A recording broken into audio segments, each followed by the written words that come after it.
Hello student, आज कक्षा 10 का प्रश्न माला 2.3 करेंगे। तो क्वेश्चन नंबर 1 है, प्रमाणित कीजिए कि 5 माइनस रूट 3 एक अपरिमेय संख्या है। हल माना 5 माइनस रूट 3 एक परिमेय संख्या है। तो 5 माइनस रूट 3 बराबर ए बटे बी। तो रूट 3 को मैं एक और रख लूँगा और 5 को दूसरी ओर भेज दूंगा। माइनस के रूट 3 बराबर ए बटे बी माइनस के 5, दोनों ओर माइनस का गुणा करने पर रूट 3 बराबर 5 माइनस ए बटे बी, क्योंकि यहाँ पे माइनस से गुणा करूँगा तो ये प्लस वाली वैल्यू माइनस की और माइनस वाली वैल्यू प्लस की हो जाएगी। इसी प्रकार रूट 3 बराबर इन दोनों में, ये मेरे पास में परिमेय संख्या आ गई तो दोनों का मैं एलसीएम लूंगा बी, यहाँ पे 5b माइनस ए हो गया। अब इक्वेशन नंबर 1 बन गई। इसमें 5b माइनस ए बटे बी है, एक परिमेय संख्या है, क्योंकि यहाँ पे ए बी व 5 सभी पूर्णांक हैं। क्या है? पूर्णांक हैं। तो अतः रूट 3 भी, क्योंकि ये बराबर के अंदर है इसकी, ये परिमेय संख्या, तो ये भी परिमेय संख्या होनी चाहिए। तो मैं बोल सकता हूं कि रूट 3 भी एक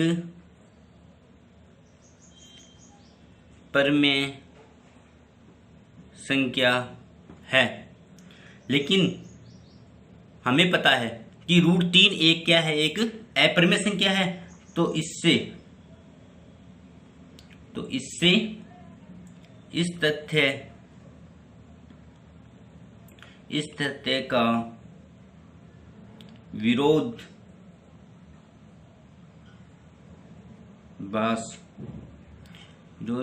प्राप्त होता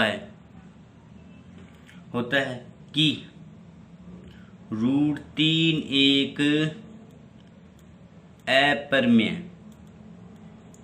संख्या है, चूंकि हमारी कल्पना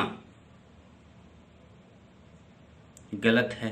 क्योंकि अपन जो माना था कि 5 माइनस रूट 3 बराबर ए बटे बी होता है, जो गलत है। तो अतः 5 माइनस रूट 3 एक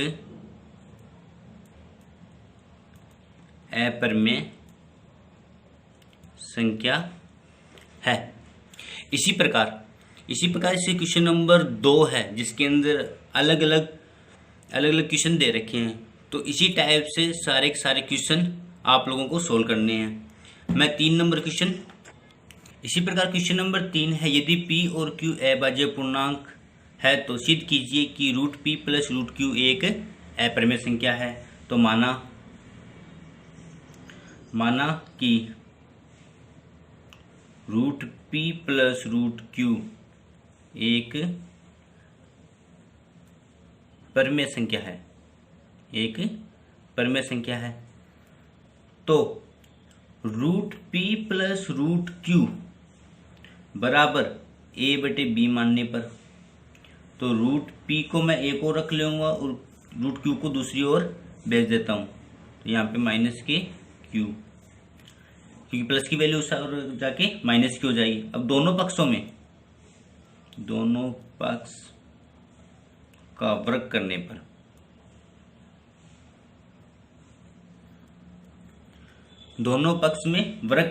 तो क्या आ जाएगा? रूट p का होल स्क्वायर बराबर a बटे b माइनस रूट q का होल स्क्वायर। और whole square a minus b का होता है अपने पास में a square plus b square minus 2ab।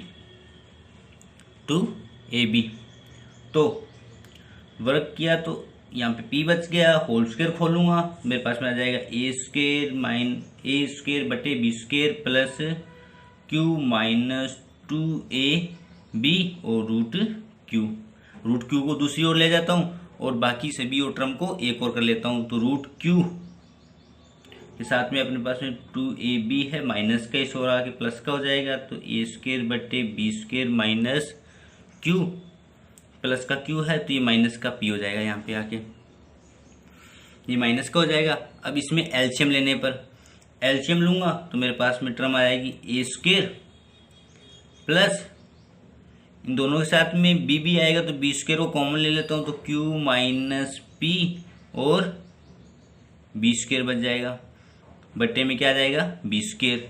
अब 2a और b को दूसरी ओर भेजने पर क्या आ जाएगा अपने पास में 2a plus q minus p b square बटे बी स्क्र मल्टीप्लाई 2a बटे b।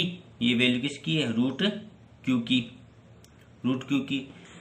अब हम बोल सकते हैं कि यहाँ पे जो ए बी जो अपने पास में a square plus q minus p और बी स्क्र, यहाँ से बी स्क्र ये दूसरी ओर जाएगा तो सॉरी यहाँ पे b अपॉन में 2a आएगा, क्योंकि भाग वाली वैल्यू गुणा वाली वैल्यू भाग में जाती है। यहाँ से b कैंसिल हो जाएगा, तो यहाँ पे अपने पास में b और यहाँ पे 2ab है। तो यह टर्म एक परिमेय संख्या है। ये क्या है एक परिमेय संख्या है। तो अतः रूट क्यू भी एक परिमेय संख्या है।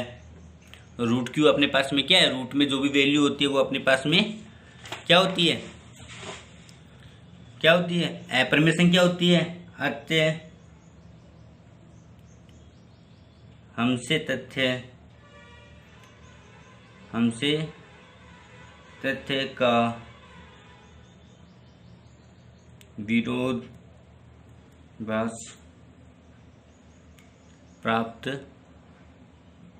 होता है। तो root p plus root q एक अपरिमेय संख्या है, अपरिमेय संख्या है। चूंकि हमारी कल्पना गलत